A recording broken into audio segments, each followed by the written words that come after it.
SFI പ്രവർത്തകരും പോലീസും തമ്മിൽ വലിയ രീതിയിലുള്ള സംഘർഷം ഉടലെടുക്കുകയും ചെയ്തു.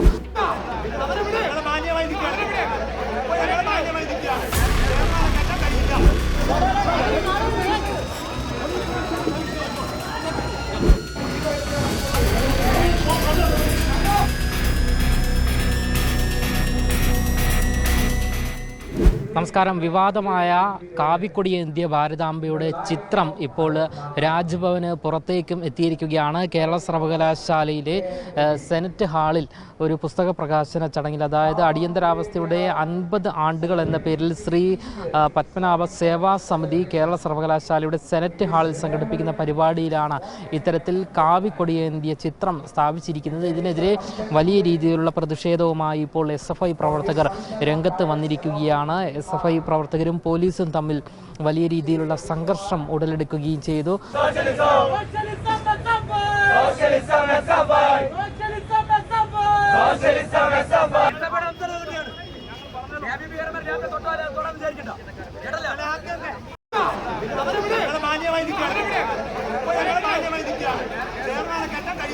ഇപ്പോൾ ദൃശ്യങ്ങളിൽ കാണുന്നത് ശ്രീ ഗവർണറുടെ വണ്ടിയാണ്, വാഹനമാണ്. അദ്ദേഹം ഈ സെനറ്റ് ഹാളിൽ പ്രസംഗം നടത്തിക്കൊണ്ടിരിക്കുക, ഈ ഒരു ഉദ്ഘാടന ചടങ്ങ് നടത്തിക്കൊണ്ടിരിക്കുകയാണ്. ഇതിനുശേഷം അദ്ദേഹം ഇപ്പോൾ തന്നെ പുറത്ത് ഇറങ്ങുന്നതാണ്.